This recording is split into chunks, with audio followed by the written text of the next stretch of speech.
ሰላም ጤና ይስጥልን ውድ አድማጭ ተመልካቾቻችን እንደምን ሰንብታችኋል? ይህ ገበያ ሚዲያ ነው። ፕሮግራማችን ከገበያ ሚዲያ ወደ እናንተ የሚደርስላችሁ ልዩ ዝግጅት ነው። በዛሬው የገበያ ሚዲያ ልዩ ዝግጅት ፕሮግራማችን በቅርቡ ለሕክምና ባለሙያዎች ጥያቄ ድጋፉን የገለጸው የኢትዮጵያ ጤና ባለሙያዎች ማህበር መታገዱ ተገልጿል።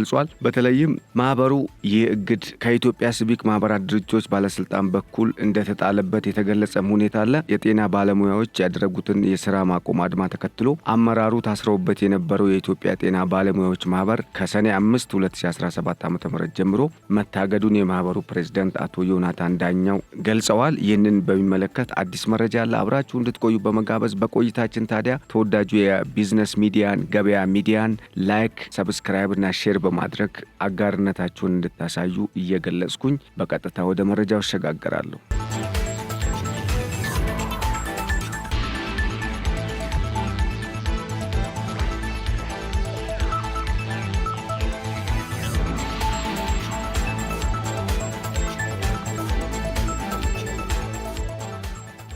የኢትዮጵያ የጤና ባለሙያዎች ማህበር ከኢትዮጵያ ሲቪክ ማህበራት ድርጅቶች ባለስልጣን በኩል አዲስ የእግድ ደብዳቤ መቀበሉን ገለጸ። የእግድ ደብዳቤው ጠቅላላ ጉባኤ አላካሄዳችሁም፣ የፋይናንስ ሪፖርት አላቀረባችሁም የሚሉ ክሶች በውስጡ መያዙን ማህበሩ አስታውቋል። የማህበሩ ኃላፊ ዮናታን ዳኛው እንደገለጹት በመመሪያውና የሀገሪቱ ሕግ በሚፈቅደው አግባብ መሰረት የተንቀሳቀስነው ከዚህ ውጭ ያደረግነው ነገር የለም ሲሉ ጠቅሰው እግዱ በዋነኝነት ከጤና ባለሙያዎች እንቅስቃሴ ጋር የተገናኘ ነው ብለው እንደማያምኑ አስታውቋል። ማህበሩ የተመሰረተበትን ዓላማ ለጤና ባለሙያዎች ድምፅ ለመሆን ነው ሲሉ ገልጸው ጤና ባለሙያዎች ተገቢውን ቦታ እንዲያገኙና በሰሩት ልክ እንዲከፈላቸው ነው ድምፅ ስናሰማ የቆየ ነው ሲሉ አሁን የደረሳቸው የእግድ ደብዳቤ ከተቃውሞ ሰልፉና ከስራ ማቆም አድማው ጋር የማይያዝ ነው ሲሉ ጠቅሰዋል። ከዚህ ቀደም 2-3 ጊዜ መንግስት የጤና ባለሙያዎችን ጥያቄ እንዲመልስ በመግለጫ ስንጠይቅ ነበር ያሉት ፕሬዝዳንቱ እግዱም ከዛ ጋር የተያዘ ሊሆን እንደሚችል ቢነገርም እኛ ግን እንደዛ አልተመለከትነውም ሲሉ እንደ ማንኛውም ተቋም አንዳንድ ክፍተቶች ይኖራሉ፣ እነርሱንም ቢሆን ለእግድ የሚያበቁ አይደሉም፣ እግዱ ተገቢነት የለውም ሲሉ ተችተዋል። ከዚህ ቀደም 2-3 ጊዜ ማስታወቃቸውን የገለጹት ፕሬዝዳንቱ ይህ እግድ መምጣቱ የባለሙያዎችን በማህበር የመደራጀት ህገ መንግስታዊ መብት የሚጥስም ነው ብለዋል። አያይዘውም የጤና ባለሙያዎች የሚያደርጓቸውን አጠቃላይ እንቅስቃሴዎች እንዲሁም የሚጠይቋቸውን ለውጦችና የሚያነሷቸውን ሐሳቦች የኢትዮጵያ የጤና ባለሙያዎች ማህበር በተደጋጋሚ ሲያነሳቸው መቆየቱን አንስተው ነገር ግን ጥያቄዎቹ ተገቢውን ምላሽ ባለማግኘታቸው ምክንያት ችግሩ ሊፈጠር ስለመቻሉ ገልጸዋል። በቀጣይም ጠቅላይ ሚኒስትሩን ጨምሮ ከሌሎች የሚመለከታቸው አካላት ጋር የጤና ባለሙያዎች ሊኖራቸው በሚችለው ውይይት ላይ የባለሙያዎቹን ሐሳቦች በሚገባ ሊያቀርቡ የሚችሉ ሰዎች መወከል አለባቸውም ብለዋል። የተለያዩና የተከፋፈሉ በርካታ ማህበሮች መኖራቸውን የጠቀሱት ዮናታን የጤና ባለሙያዎች ጤና ከፍ የሚያደርግ አንድ ማህበር ባለመኖሩ የጤና ባለሙያዎች አሳዛኝ በሆነ ሁኔታ ለሰቆቃ ተዳርገዋል። ይህም ክፍተት ስለመፍጠሩ ገልጸዋል። ተቋም ህዝብንና ሀገርን ነው የሚጠቅመው ያሉት ፕሬዝዳንቱ ስለዚህ መሰል ተቋማትን ማገድ የሚጎዳው ህዝቡም ስለሆነ መንግስት ቀድሞ ሊያስብበት ይገባ ነበርም ብለዋል።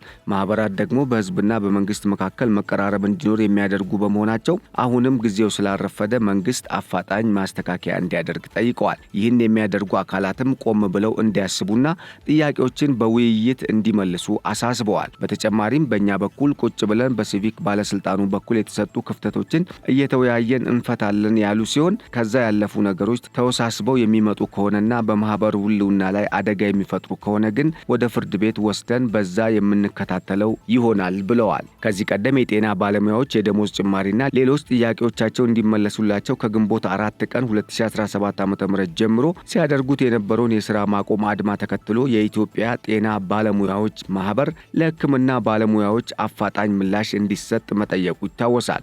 ለአብነትም ማህበሩ ሚያዝያ 29 ቀን 2017 ዓ.ም ባወጣው መግለጫ በጤና ባለሙያዎች የተነሱትን ጥያቄዎች ተገቢ በመሆናቸው መንግስት አፋጣኝ መፍትሄዎችን መስጠት አለበት ሲል አስታውቆ እንደነበር ይታወሳል።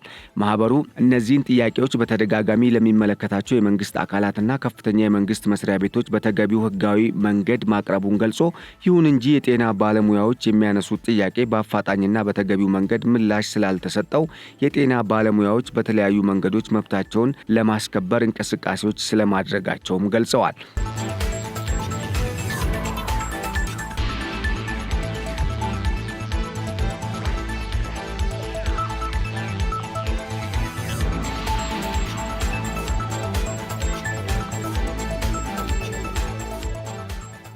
ማህበሩ ለተነሳው እንቅስቃሴ ድጋፉን ሲገልጽ የጤና ባለሙያዎች መብታቸውን ለማስከበር የሚያደርጉትን እንቅስቃሴ ይደግፋል፣ እውቅናም ይሰጣል ብሎ እንደነበር የሚታወስ ነው።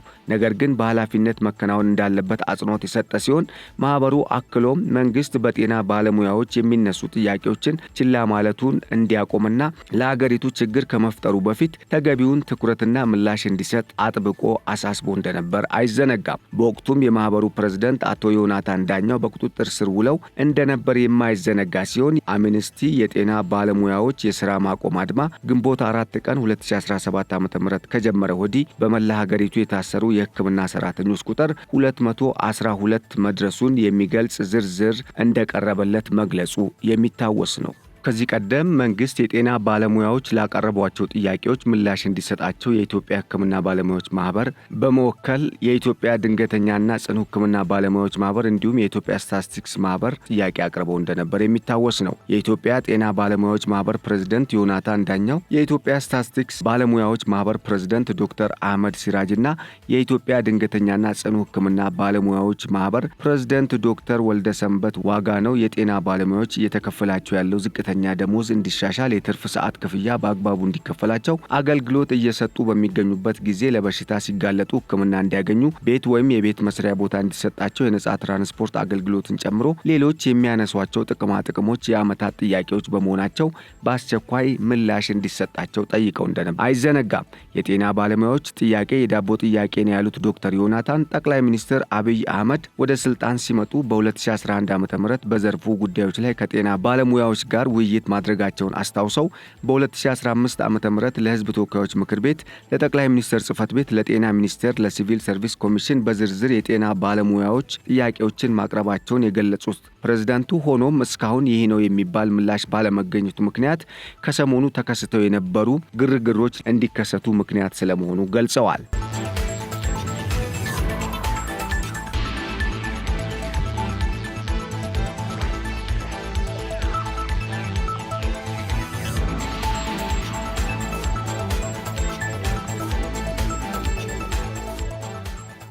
የመንግስት ጤና ተቋማት ከዘመኑ ጋር አብረው የማይሄዱና ተወዳዳሪ ባለመሆናቸው ህብረተሰቡ ችላ ያላቸው ድሃ ብቻ የሚታከምባቸው ሆነዋልም ሲሉ ተችተዋል። እውነታውም ይህን ያሉት የማህበሩ ፕሬዝዳንት ዮናታን የጤና ባለሙያዎችም ወደ ሌሎች ተቋማት እየፈለሱ መሆናቸውን አስረድተዋል።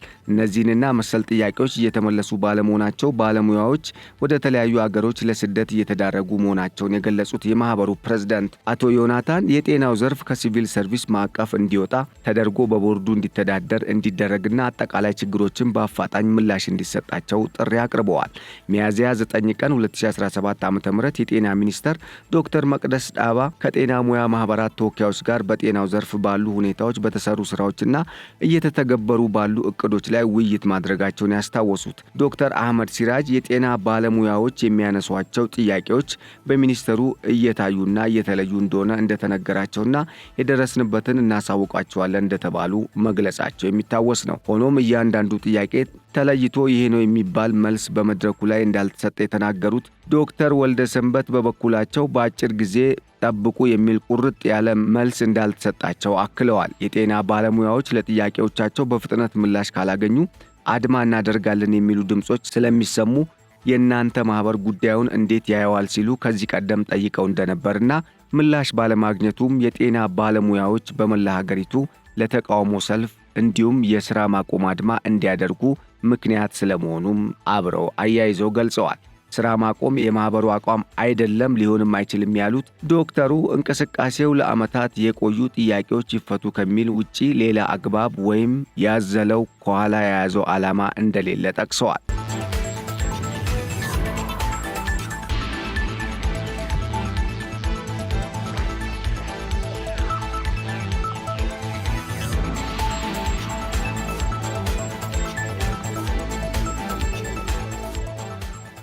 በሚመለከታቸው የመንግስት አካላት እየተደረገ ያለውን እንቅስቃሴ ያዩታል ብለው እንደሚጠብቁ የገለጹት ዶክተር አህመድ ተገቢ ያልሆነ ነገር እንዳይፈጠርና የጤና ስርዓቱና ባለሙያዎችም እንዳይጎዱ አስቸኳይ ምላሽ ይሰጠናል ብለን እናምናለን ሲሉም አክለው ገልጸዋል።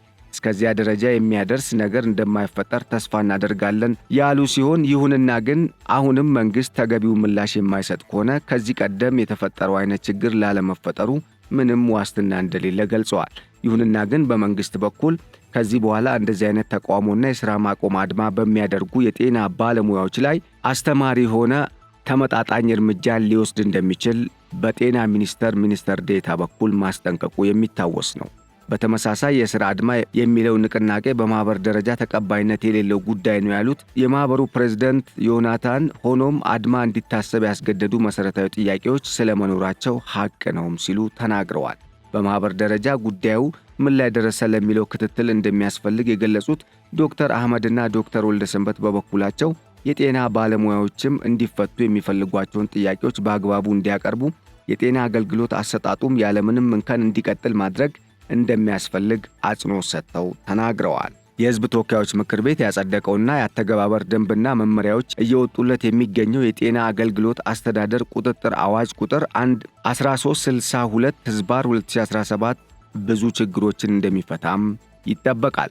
ለአብነት ያህልም የጤና ባለሙያውና ሰራተኛው ስራውን እየሰራ በሚገኝበት ጊዜ ለሚያጋጥሙት በሽታዎች ቤተሰቦቹን ጨምሮ ሕክምና እንዲያገኝ፣ ለዚህም መንግስት ሙሉ በሙሉ የጤና መድን ክፍያ እንዲሸፍን መደንገጉ ተገልጿል። ይህም ትልቅ እርምጃ ነው የተባለ ሲሆን ከዚህ በፊት ብዙም ያልነበረው የሕግ ከለላ ጉዳይም በአዋጁ ምላሽ ስለማግኘቱ ነው የተብራራው። የደሞዝ ጭማሪ ለማድረግ ቀን ተቆርጦ የተላለፈ ውሳኔ ባይኖርም በቅርቡ የጤና ባለሙያው ሰራተኛውን ያካተተ ጭማሪ እንደ አገር እንደሚደረግ ተገልጿል።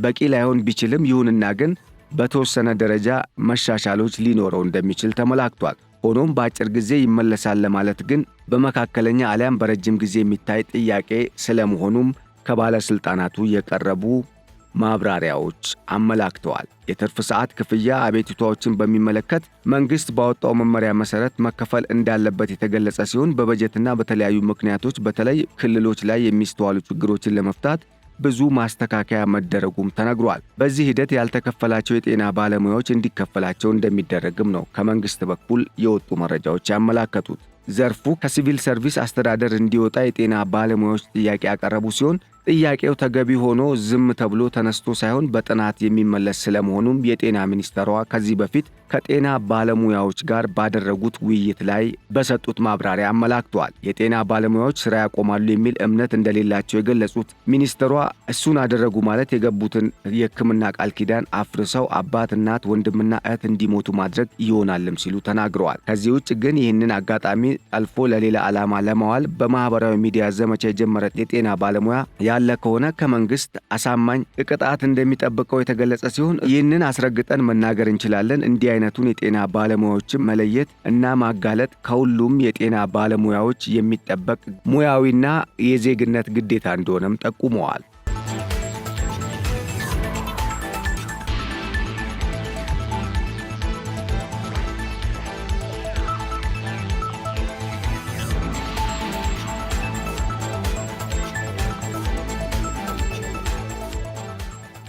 ውድ አድማጭ ተመልካቾቻችን ለዕለቱ ያዘጋጀንላችሁ ልዩ ዝግጅት ይህንን ይመስል ነበር። ባቀረብንላችሁ መረጃ ብዙ እንደተማራችሁ ተስፋ በማድረግ በቀጣይ በሌላ ጠቃሚና ወሳኝ መረጃ እስከምንገናኝ ድረስ መልካሙን ሁሉ ተመኘን።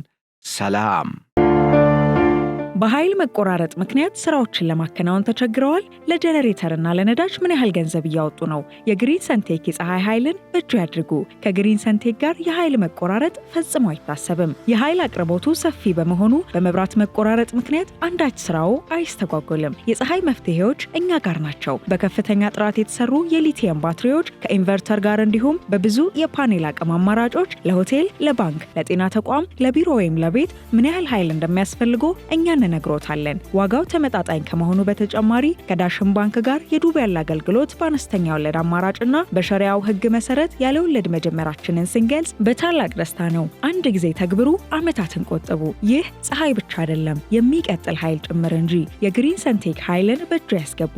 አድራሻችን 22 ማዞሪያ ኳሊቲ ህንፃ አንደኛ ፎቅ ቢሮ ቁጥር 103። ለበለጠ መረጃ በ0989 41 42 19 አሊያም በ0989 41 42 09 ላይ ይደውሉ።